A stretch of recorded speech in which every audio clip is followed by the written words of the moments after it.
Brought to you by TechnoSpark 20 series smartphones.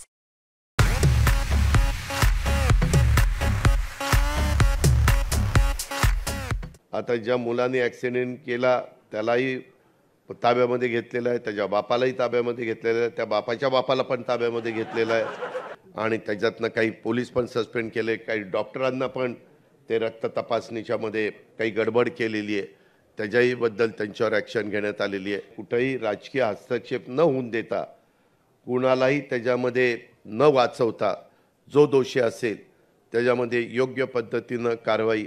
आता ज्या मुलाने ॲक्सिडेंट केला त्यालाही ताब्यामध्ये घेतलेलं आहे, त्याच्या बापालाही ताब्यामध्ये घेतलेलं आहे, त्या बापाच्या बापाला पण ताब्यामध्ये घेतलेलं आहे. म्हणजे सांगायचं तात्पर्य 3 जणांना ताब्यामध्ये घेतलेलं आहे आणि त्यांचा सगळं जे काही चौकशी आहे ती अतिशय निष्पक्षपणे चौकशी होईल. त्याबद्दल आपण अजिबात काळजी करू नका.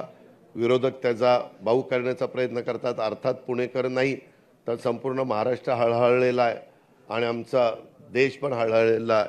तशा प्रकारच्या बातम्या पण आपण सगळ्यांनी बघितलेल्या आहेत आणि त्याच्याकरता कायदा सुव्यवस्था नीटपणे चोख व्यवस्था राहण्याच्या दृष्टिकोनातनं जी काही खबरदारी राज्य सरकार म्हणून राज्य सरकारने घेतली पाहिजे, पोलीस खात्याने घेतली पाहिजे, ती निश्चितपणे घेण्याचं काम चालू आहे आणि त्याच्यातनं काही पोलीस पण सस्पेंड केले, काही डॉक्टरांना पण ते रक्त तपासणीच्या मध्ये काही गडबड केलेली आहे, त्याच्याही बद्दल त्यांच्यावर ॲक्शन घेण्यात आलेली आहे.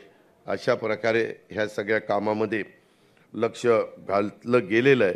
त्याचाही उल्लेख मी आवर्जून आपल्या सगळ्यांच्या साक्षीने करीन. आर पाटीलच गृहमंत्री असताना डान्स बार बंदी वगैरे आपण कायदा केलेला होता. आता ते डान्स बार बंदी असेल, पब बंदी असेल, ऑर्केस्ट्रा बार बंदी असेल, ह्याच्याबद्दल पण एकदा फेरविचार करून कशा पद्धतीनं नियम कायदे करायचे आणि त्याच्यातून कुठल्याही परिस्थितीमध्ये जे सज्ञान नाहीत अशा मुलांना ज्या गोष्टी नको त्या मिळतात आणि पालकांचंही लक्ष नसतं आणि मग त्याच्यात निष्पाप काही तरुणींना पण स्वतःचा जीव गमवावा लागतो, ते पण अजिबात होता कामा नये. म्हणून जी काही पावलं उचलावी लागतील ती पावलं उचलली जातील. ह्याही बद्दलची नोंद आपण सगळ्यांनी ह्या बैठकीच्या निमित्तानं घ्यावी.